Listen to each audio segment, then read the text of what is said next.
बिस्मिल्लाहिर्रहमानिर्रहीम, अस्सलाम वालेकुम। मैं अशकीम मलिक आपकी खिदमत में हाज़िर हूँ।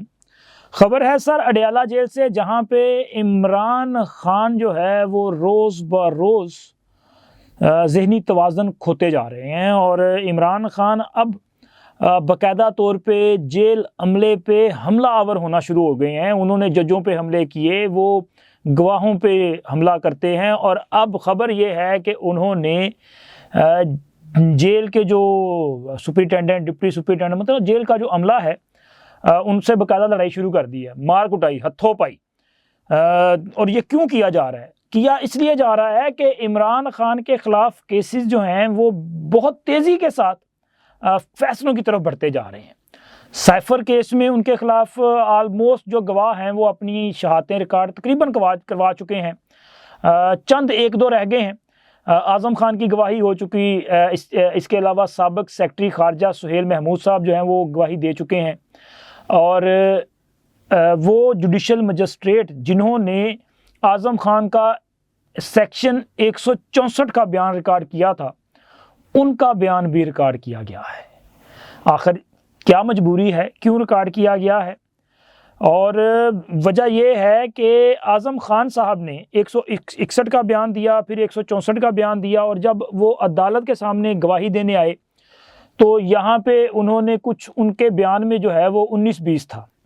बहुत ज़्यादा फ़र्क नहीं था, कुछ फ़र्क ज़रूर था, लेकिन ज़ाहिर है फ़र्क हो तो कानूनी जो नुकात होते हैं ना, उसमें एक नुक्ते को भी पकड़ के वकील पूरे का पूरा केस जो है वो पलट देते हैं। तो लिहाजा इस मामले पे जो मजिस्ट्रेट साहब हैं उनका बयान भी रिकॉर्ड किया गया है।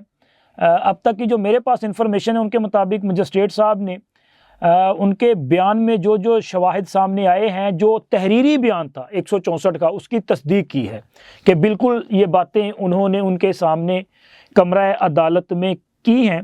और वैसे भी आज़म ख़ान साहब जो हैं ये तस्लीम कर चुके हैं कि 161 और 164 का बयान भी उनका ही बयान है। तो मैंने पहले भी कहा था, फिर कह देता हूँ कि तहरीक इंसाफ वालों इतने खुश ना हो यार, क्योंकि उनका ये तस्लीम करना भी एक तरह की शहादत है। तो लिहाजा अगर कोई टेक्निकल इशू था तो मुझे लग रहा है कि वो हल हो चुका है। इसी तरह अब सेक्रेटरी ख़ारजा साहब ने भी इस बात की तस्दीक की है, साबिक़ सेक्रेटरी ख़ारजा सुहेल महमूद ने भी इस बात की तस्दीक की है कि इमरान ख़ान ने जो साइफ़र की कापी ली थी वो उस वक़्त तक वापस नहीं की थी जब तक वो सेक्रेटरी ख़ारजा थे, क्योंकि वो ज़ाहिर है अपने ही दौर की बात कर सकते हैं। अब उनके बाद जब उनकी रिटायरमेंट होगी तो अब वहाँ पे कॉपी जमा हुई है नहीं हुई, वो इसकी बात की तस्दीक तो नहीं कर सकते, लेकिन ज़ाहिर है कॉपी जमा नहीं हुई जनाब। वो कॉपी अभी तक गुम है और इमरान ख़ान से वो रिकवर होना मकसूद है, वो बात बाकी है, वो रिकवर होगी।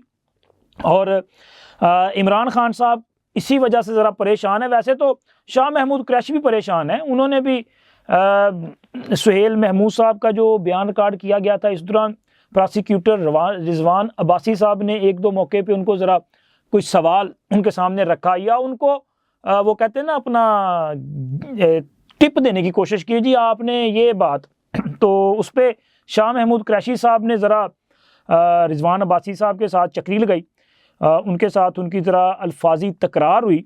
हालांकि इससे पहले भी हो चुकी है, शाह महमूद कुरैशी की आज़म ख़ान के बयान के मौका पर भी ये जो तकरार है ये हुई थी रिजवान अब्बासी साहब के साथ।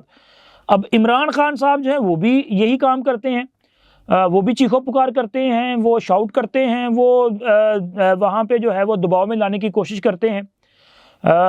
उन्होंने गवाहान पर भी दबाव डाला, वो जजों पे चढ़ दौड़े थे। अब ख़बर यह है कि जी इमरान ख़ान साहब जेल सुपरिटेंडेंट जो हैं उनके, वो कहते हैं ना पंजाबी हथी पै गए। और इस बात की तस्दीक खुद उनकी बहन अलीमा ख़ान ने मीडिया से बातचीत करते हुए भी कर दी है। लेकिन उन्होंने कहा कि जी इमरान ख़ान को जो जेल अमला है ना वो उनके साथ बदतमीज़ी करता है। अब बदतमीज़ी क्या करना है जी? अगर ये किसी को ओए तोए तू तकरार से बुलाएंगे तो वो भी ऐसे ही जवाब देगा। आप किसी को महज़ब अंदाज में इज़्ज़त दे के बुलाएंगे तो आपको उसके रिटर्न में इज़्ज़त मिलेगी। लेकिन अगर आप किसी को तुम, तू, ओए ये कह के मुखातब करेंगे तो सर फिर वो भी इसी तरह जवाब देगा ना। फिर बात तो आपको अगर लगता है बदतमीज़ी है, आपकी इज़्ज़त है, तो क्या दूसरे की इज़्ज़त नहीं है? तो लिहाजा पहले इमरान ख़ान को तरबियत की ज़रूरत है कि मुखातब कैसे किया जाता है। इमरान खान वो ज़ाहिर उनकी बहनें भी इस बात का एतराफ़ करती हैं कि वो लाडला है ना, अकलौता भरा है, तो वो लाडला है, तो भाई लाडला घर होना चाहिए था ना लाडला। अब हर जगह पे लाडले का ये मतलब तो नहीं है कि लोगों की बेइज्जती करता फिरे और लोग इसको इज्जत देते फिरें। तो इमरान खान साहब को वहाँ पे जो है ना वो अपना ज़रा बेइज्जती बर्दाश्त करनी पड़ी है। अब मेरे यूथिया जो भाई हैं इनको ज़रा तकलीफ़ होगी ये बात सुन के, लेकिन भाई ये सच है। और मैं नहीं कह रहा, उसकी बहन भी तो तस्दीक कर रही है ना, बेइज्जती हुई है, वो तमीज़ से बात नहीं की। तो जब ये तमीज़ से बात नहीं करेंगे तो अगले ने फिर ज़रा इज्जत उधेड़ दी, तो ज़रा बर्दाश्त करें, क्योंकि इमरान खान तो रोज़ाना की बुनियाद पर लोगों की इज्जतें उछाल रहा है, ये हमलावर होने की कोशिश कर रहा है। अभी इन्होंने हफ्ते वाले दिन कमरा अदालत में तोशाखाना केस में बनी गाला के जो साबिक केयर टेकर जो हैं उन पर इन्होंने वो अपना यलगार कर दी। इन्होंने कहा कि जी ये इसकी गवाही नहीं रिकॉर्ड में करने दूंगा। और फिर हुआ ये कि जज साहब ने भी कहा कि मामला ख़राब हो रहे हैं, उन्होंने मामला पेंड कर दिया था आज तक के लिए, यानी कि आज 23 जनवरी को इनामुल्लाह शाह साहब जो साबिक केयर टेकर हैं बनी गाला के, वो अदालत में पेश होने जा रहे हैं। उनके साथ साथ एक और सुल्तानी गवाह हैं सहीब अब्बासी साहब, ये आ रहे हैं, अपनी गवाही रिकॉर्ड करवा रहे हैं। इमरान खान की चीखो पुकार बिलाखिर जो है वो किसी काम नहीं आई, क्योंकि इमरान खान इस गवाही से बचना चाह रहे हैं। क्यों बचना चाह रहे हैं? सर ये वही बंदा है कि जिसके हाथ से सारी चीज़ें गुजरी हैं, इसकी आंखों के सामने सब कुछ हुआ है। तोशाखाना से किसने कौन सी चीज़ भेजी और किसने भिजवाई, ये सारा रिकॉर्ड इनके पास है, ये आई विटनेस है उन चीज़ के। और ये आई विटनेस तो हैं ही हैं, इसके अलावा बुशरा बीबी की वो जो ऑडियो है वो भी तो इनके साथ ही लीक हुई थी, जिसमें उन्होंने कहा था कि आप तस्वीरें क्यों बना रहे हैं, तो ये वही इनाम शाह हैं। अब ये गवाही जब रिकॉर्ड करवाएंगे, ये बताएंगे कि जी क्या क्या तोहफ़े आए, किस तरह से आए, और ये इसके अलावा जो और बहुत सारी चीज़ें हो सकती हैं कि किन किन लोगों से तोहफ़े लिए गए। बिलखसूस अल कादर का जो मामला है ना सर, वो भी कहीं ना कहीं इनाम शाह वहाँ पर भी इनकी गवाही हो सकती है, या इसमें से कुछ चीज़ें निकल सकती हैं कि जो ये बताएं कि जी वहाँ पे क्या कुछ हो रहा था। क्योंकि वहाँ पे जो लोग आते थे मिलने के लिए इमरान खान से या बुशरा बीबी से, और वो लोग क्या क्या तोहफ़े दिया करते थे और उनकी कौन से काम थे जिनके इवज़ वो इतने महंगे महंगे तोहफ़े जो हैं वो दिया करते थे। तो लिहाजा ये जो इनाम शाह की गवाही है ना, ये बहुत अहमियत की हमल है, और ये इमरान खान जानते हैं। इमरान खान को पता है कि इस गवाही का रिज़ल्ट क्या होगा, इसलिए इमरान खान ने हफ्ते वाले दिन मामला इतना ख़राब कर दिया कि जज साहब बेबस हो गए और उन्होंने कहा कि चलें यार छोड़ें, अगर ये इस बात पे बज़िद हैं कि आज ये गवाही नहीं हो सकी, आज ये शहादत रिकॉर्ड नहीं होगी, तो नहीं करेंगे, इसके बाद कर लेंगे। तो अब आज की डेट फिक्स है, आज ये शहादत जो है वो रिकॉर्ड होगी। और जिस तरह साइफर केस में इमरान खान फंसते जा रहे हैं, तो इस केस में भी इमरान खान बुरे तरीके से फंस चुके हैं। इससे पहले इमरान खान ने इस मामले को इस्लामाबाद हाई कोर्ट में जहाँ चैलेंज कर रखा है, वहाँ पर भी आज इसकी समाअत जो है वो मुमकिन है जिस वक्त आप ये वीडियो देख रहे हो समाअत चल रही हो, क्योंकि इन्होंने यहाँ पर भी हुक्म इम्तना मांगा था, लेकिन हुक्म इम्तना नहीं मिला और इसमें जो शहादतें हैं वो काफ़ी ज़्यादा रिकॉर्ड हो चुकी, यानी कि ये आलमोस्ट अपने आप कह सकते हैं कि हतमी मराहल में है, अपने फैसले की तरफ ये केस जो है वो तेज़ी से बढ़ चुका है। अलकादर का थोड़ा सा टाइम लगेगा मुझे लग रहा है, लेकिन ये जो केस हैं ये अपने अंजाम की तरफ बढ़ते जा रहे हैं, और जितनी तेज़ी से ये अंजाम की तरफ बढ़ते जा रहे हैं उतनी तेज़ी से इमरान खान ज़हनी मरीज़ बनते जा रहे हैं। ये स्ट्रेस का शिकार हो चुके हैं, ये ज़हनी दबाव का शिकार हो चुके हैं। ये केसेस, ये गवाहान, ये जज, ये वकील, ये मंजर उनके दिमाग पे सवार हो चुका है। और वो मतलब तहरीक इंसाफ का सोशल मीडिया देखें ना तो वो कहते हैं जी खान डटा हुआ है, खान जो है वो हर तरह से मुकाबला करने के लिए तैयार है, लेकिन एक्चुअल सिचुएशन कुछ और है। इमरान खान का ज़बत जवाब दे चुका है, इमरान खान को खौफ तारी हो चुका है कि मेरे ख़िलाफ़ ये फ़ैसला हो जाएगा, मुझे ये नहीं छोड़ेंगे, और ना सिर्फ इमरान खान बल्कि उनकी बहनें बार बार ये बात कर रही हैं। हलीमा खान देखें ना कितनी बार ये बात कर चुकी हैं कि ये तो इमरान खान को फांसी देना चाहते हैं, ये इमरान खान को फंसाना चाहते हैं, ये इमरान खान के लिए मुश्किलात पैदा करते जा रहे हैं। और हम इनके इमरान खान के लिए हम यूरोप में, अमेरिका में केस करेंगे, हम आलमी अदालत इंसाफ में जाएंगे, हम क्या कुछ करेंगे। इनकी ये खौफ जो है ना ये बढ़ता जा रहा है और इसी खौफ की वजह से वो एक पागलपन का शिकार हो चुके हैं। वो हमला कर रहे हैं, वो धमकियां दे रहे हैं, वो कमरा अदालत क्या बन गया। वो तो जनाब एक जैसे कोई फिल्म नहीं शूट की जा रही कि रोज़ाना की बुनियाद पे जनाब अली वहाँ पे फाइटिंग सीन जो है वो अक्सबंद किए जा रहे हैं।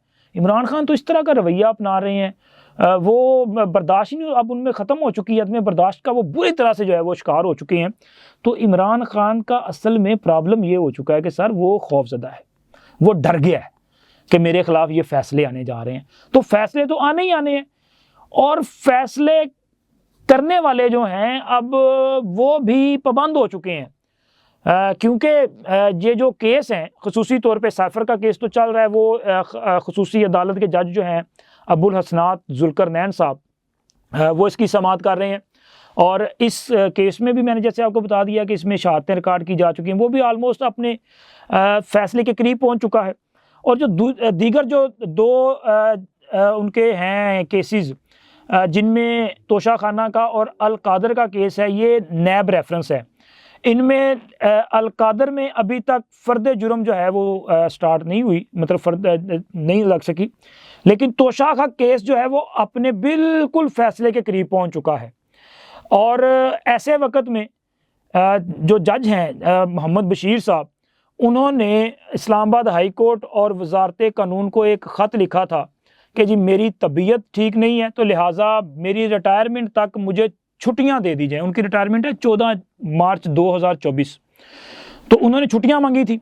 लेकिन सर ख़बर ये है, जो मेरे पास इंफॉर्मेशन है, ज़राए का ये कहना है कि जज साहब को बताया गया है कि अगर आप छुट्टी चले जाएंगे तो फिर केसेस की समाअत कौन करेगा। अच्छा, यहाँ पे इशू ये है, मैं पहले व्लॉग में भी आपसे जिक्र किया था जिसमें बताया था कि इन्होंने छुट्टी की दरख्वास्त दी है कि इस्लामाबाद में नैब की 3 अदालतें हैं लेकिन एक जज है, यानी कि बाकी तो पहले से गैर फाल हैं, एक फाल जज है जो काम कर रहा है। अगर ये छुट्टी चले जाएंगे तो फिर ये अदालत, ये भी जो है अदालत वो गैर फाल हो जाएगी।